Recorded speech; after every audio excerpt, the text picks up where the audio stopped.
Anong ginawa niyo? Nagganon ba kayo? Tanong naman sa akin ni Jennifer habang masayang-masaya na nakatingin sa akin.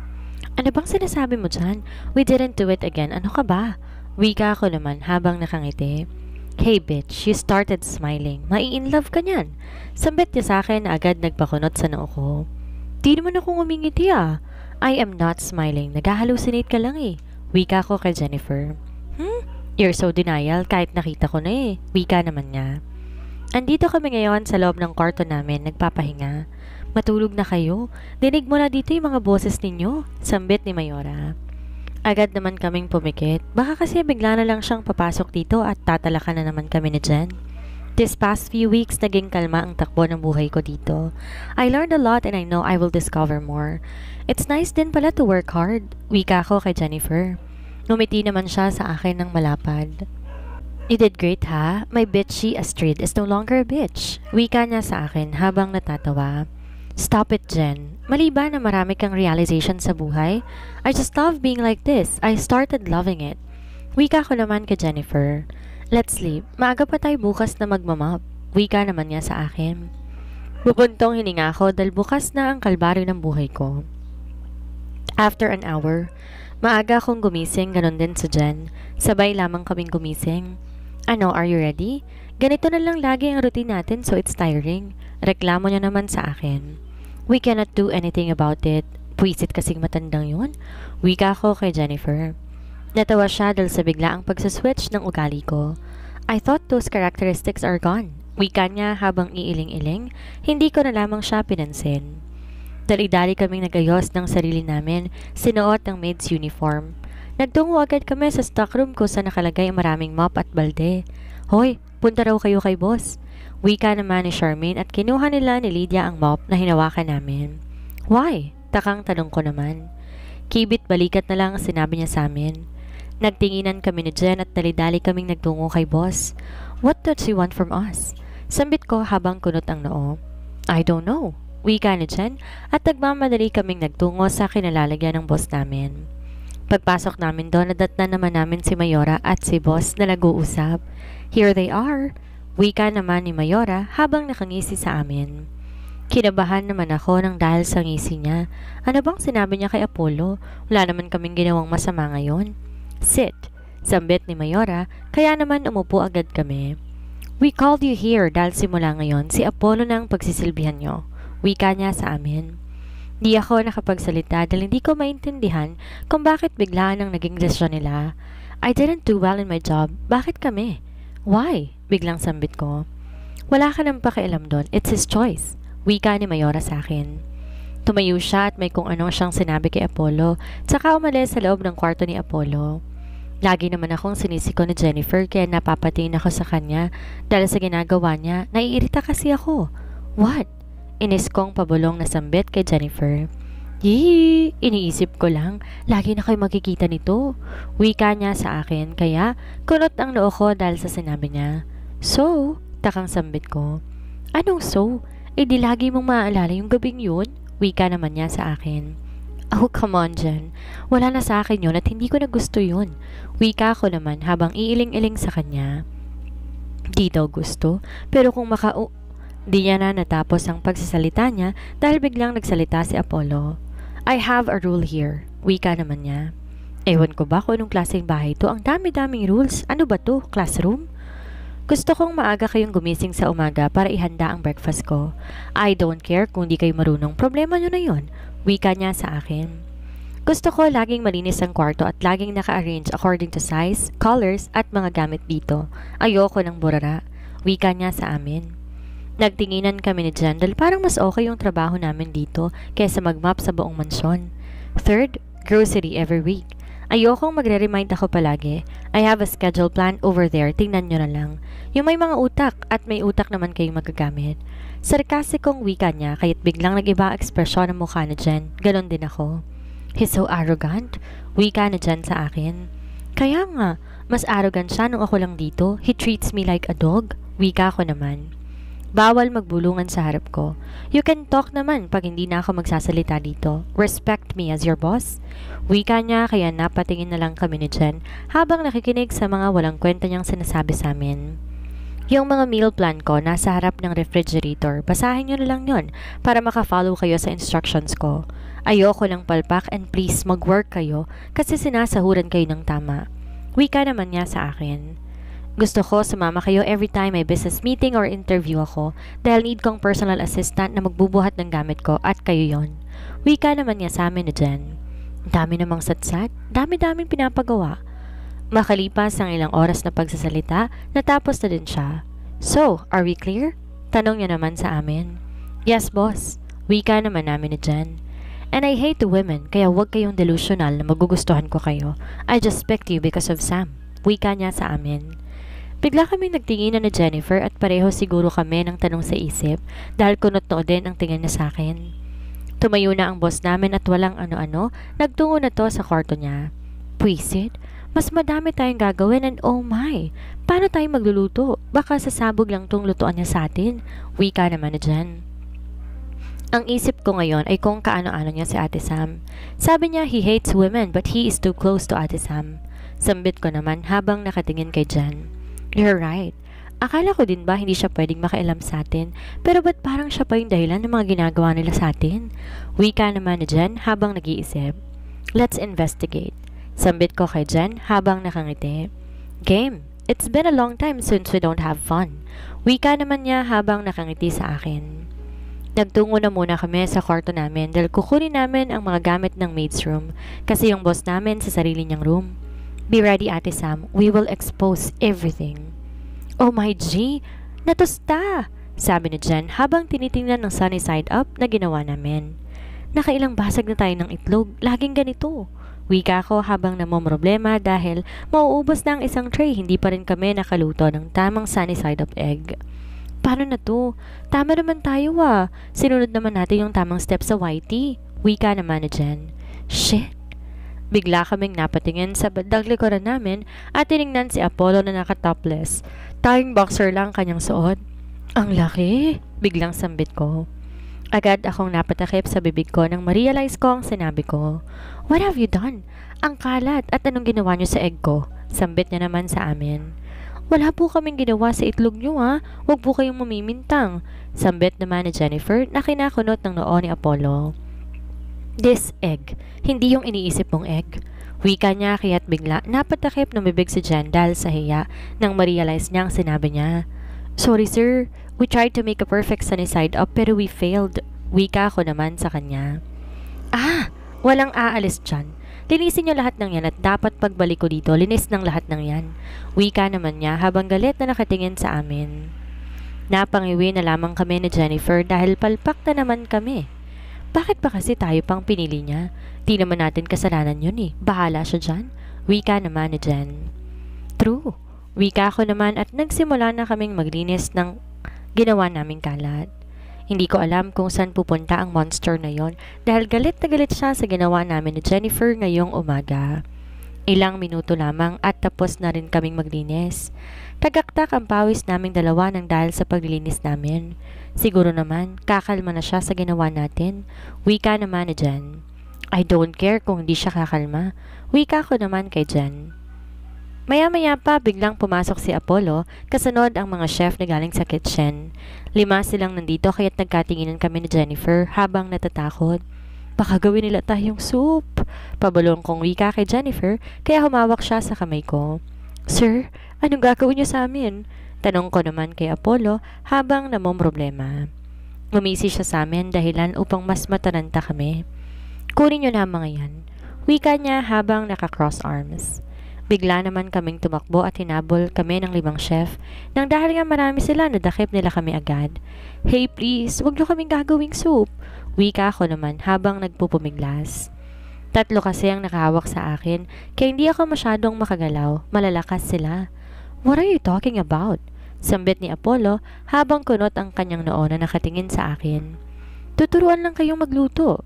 Wika niya naman dahilan upang mapanatag na naman ako kakanood ko to ng horror movies. Dalhin niyo na yan. Sambit niya sa mga chef at tumango naman sila. Nagpaalam na sila at nilabas na kami ni Jen. Bitawan niyo na nga kami. Sasama naman kami ng maayos Wika naman ni Jennifer. Get your hands off me. Maglalakad naman ako Wika ko kaya't binitawan naman nila kami kaagad. Ba't ba kasi kayo takbo ng takbo? Wika ng isang chef. Di naman kami makapagsalita. Dali-dali na kaming nagtungo sa loob ng kitchen. Nakasalubong naman namin si Charlotte na iba ang tingin sa amin. Palpak na naman tayo, di ba? Sambit niya sabay irap at alis sa harap namin. Problema nun. Sambit na dyan. Nagkibit balikat na lang ako at pumasok na sa loob. Agad-agad kaming binigyan ng apron at hairnet. Bibigyan din nila kami ng chopping board and anything na kakailanganin namin na dyan. So first, let's make sunny side up egg.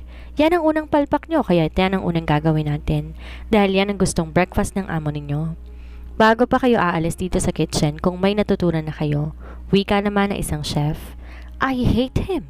It's a big torture for us. Kawawa na tong nails ko. Pwede po ba? Just 1 hour. We need some beauty rest. Wika ko naman sa kanila.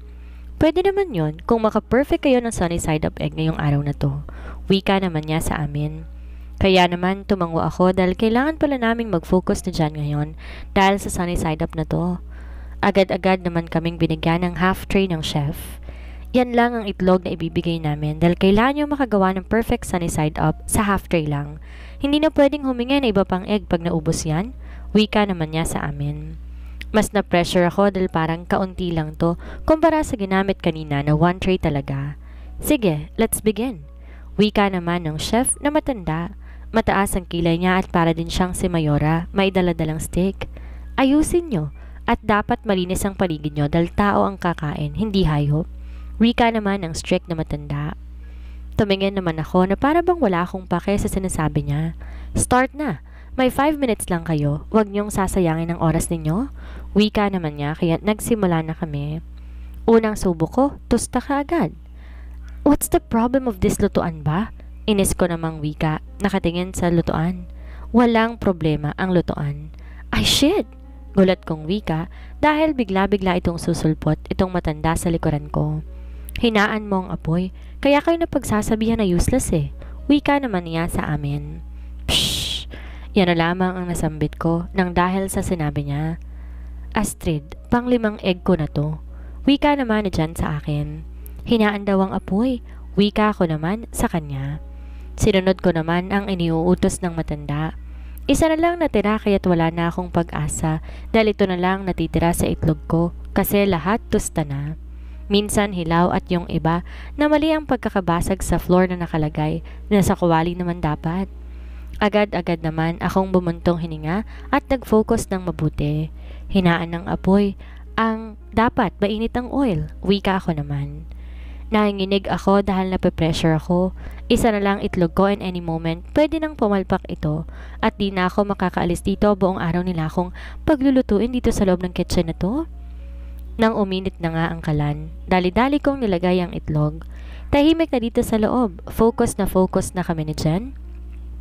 Ilang minuto lang, agad ko na rin dong nilagyan ng konting asin at agad-agad itong niluto.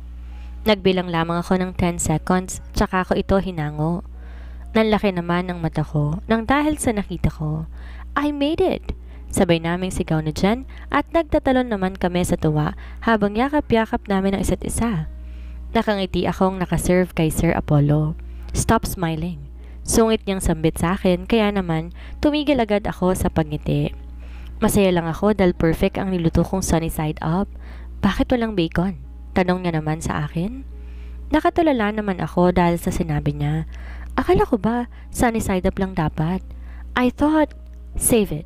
Wika niya at kumain na. Tsaka tumayo.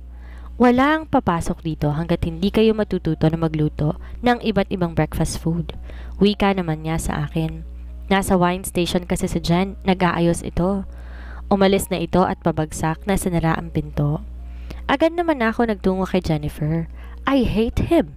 Sambit ko at umupo na sa tabi ni Jen. Na paano ka? Tanong niya naman sa akin. Kasi pinapahirapan na naman tayo. What did we do to deserve all this punishment? Wika ko naman habang nakasimangot na nakatingin kay Jen habang naglilinis siya ng shelf na paglalagyan ng wine. I don't know. I guess malas lang tayong dalawa dahil dito tayo napunta. Wika naman ni Jen. I want to get my first sahod na because aalis na ako dito. Wika ko naman. Me too. I'm so tired. My nails, my hair, and my dresses. Hindi na normal ang lahat. Reklamo niya naman sa akin. Sinabi mo pa, I am so excited to get out of this hell. Wika ko naman habang nagmamasid lamang kay Jen. You can both get out of this hell right now. Bigla naman akong napatingin sa likuran ko nang marinig kong may nagsasalita sa likuran namin. But, not too fast. Wika naman ni Ate Sam. Ano ang ginagawa niya dito? Is she allowed to stay at Apollo's room? Bitch, sambit ko habang umiirap. Magreklamo kayo ng magreklamo, pero may bad news ako sa inyong dalawa. Wika naman niya na nagpakaba sa akin ng husto. Mananatili kayo dito in 1 year and 6 months. Wika niya habang nakangisi sa amin. You, shut up. Alam namin na ikaw ang nagpapagawa ng mga bagay na to. Hindi naman ako malandi sa'yo, right? Sambit ko habang seryosong nakatingin sa kanya. Si Ate Sam, cousin ko sa father side ang dad niya, best friend ng daddy ni Jennifer, kaya kaming dalawa, parang kapatid niya na only child lang kasi siya, kaya lagi nakikisali yan sa laro namin ni Ate Jen noon. Astrid, I am just following instructions. Ang lola mo mismo ang nag-request ng ganito. Wika naman niya sa amin. Starve us to death? Ikulong kami at paparusahan? Sambit na Jen, at bigla namang bumilog ang mga mata ni Ate Sam sa narinig niya kay Jennifer. What did you say? Sambit niya sa amin. I don't want to repeat it. It makes me traumatized. Sambit na Jen. Ano ang ginawa nila sa'yo? Sambit niya habang nakatingin sa amin ng seryoso. They locked us in the dark room. I passed out dahil alam mo naman 'di ba? May trauma ako at muntik na akong mamatay. Wika ko naman habang mapait na nakangiti. Sinong gumawa nun? Wika naman ni Ate Sam. Samantha dear, why are you talking to them? Sambit naman ni Mayora habang may plastic ng ngiti sa kanyang mga labi. Speaking of the devil, pabulong kong wika kay Jen. Tinulungan ko na lang sa Jen na maglinis at tinapos na namin. Bakit? Bawal ba, Mayora? Sambit naman ni Ate Sam sa kanya. No, of course. I know naman na masyado kang soft-hearted sa mga maids at bababang level ng tao. Kaya nga gusto kita para kay Apollo. Wika naman ni Mayora, kaya siniko na ako ni Jen. Magiging rival mo pa ata si Ate Sam? Wika naman niya, kaya naman napakunot ang noo ko nang dahil sa sinabi niya sa akin. Bitch, wala akong gusto. Sa lalaking yun, kahit pa siya pinaka-fresh na perlas ng silangan ko, I don't care. Wika ko naman kay Jennifer habang nakasimangot. Okay, sabi mo Sambit niya naman. Umirap naman ako. Kayong dalawa, timplahan nyo ng Juicy Sam. Anong tinitingin-tingin niyo dyan? Wika naman niya sa amin. Tumaas naman ang kilay ko nang wala man lang sinabi si Ate Sam sa akin.